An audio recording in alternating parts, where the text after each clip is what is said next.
আজকে আমাদের আলজমিরা হসপিটালে এই ভোর 5টায় বাবু হলো, ছেলে বাবু, 3 কেজি 600 গ্রাম।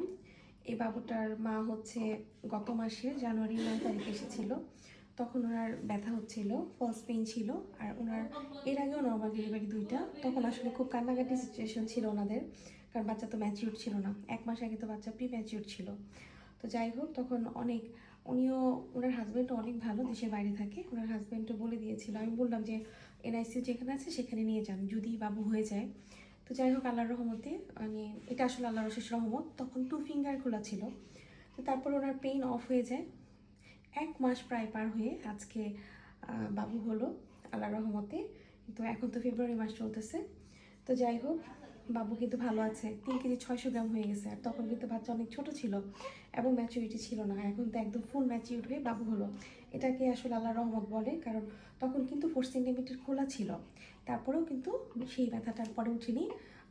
বাচ্চার মাকে ওষুধ মেডিসিন দেওয়ার পরে তারপরে আর ব্যথা হয়নি। এটা ফলস পেইনের মতো ছিল। 2 ফিঙ্গার হয়ে অফ হয়ে গিয়েছিল, আর ওপেন হয়নি। তারপর 1 মাস পরে এসে ওপেন হলো। এটা আসলে রহমত ছাড়া আর কিছু না। তো আলহামদুলিল্লাহ, বাচ্চার মা খুবই ভালো মানুষ, বাচ্চার বাবাও অনেক ভালো মানুষ। এর আগেও বলেছে, ম্যাডাম আপনি যেটা ভালো মনে করেন সেটাই করেন, ওদের ওরকম গার্জেন নেই। একদমই নির্ভেজাল ছিল। আল্লাহর রহমতে সুন্দর মতো করে কিন্তু হয়ে গিয়েছে। এই জন্যই বলি যে না, আপনারা একটু ধৈর্য ধরেন, দেখবেন যে সুন্দর করে নর্মাল ডেলিভারি হয়ে যাবে। বাচ্চার মা আসলে অনেক কষ্ট করেছে, অনেক বড় বাবু হয়েছে। তো আলহামদুলিল্লাহ, বাচ্চার মার চরম ধৈর্য, উনি ব্যথার কথা একটু বলেনি শেষ পর্যন্ত, অনেক সুন্দর করে পুশ করেছে। আলহামদুলিল্লাহ। তো সবাই এইভাবে যদি নর্মাল ডেলিভারির চেষ্টা করেন তাহলে অবশ্যই নর্মাল ডেলিভারি হবে।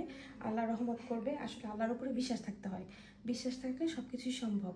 আজকে সুন্দর একটা দিনে বাবু হলো, আজকে আল্লাহর রহমতের দিন। আলহামদুলিল্লাহ। তো যে যেখানে আছেন সেখান থেকে নর্মাল ডেলিভারির চেষ্টা করে যাবেন। আমাদের আলজমিরা হসপিটালের জন্য দোয়া করবেন। ভালো থাকবেন, সুস্থ থাকবেন। আল্লাহ হাফেজ। আসসালামু আলাইকুম।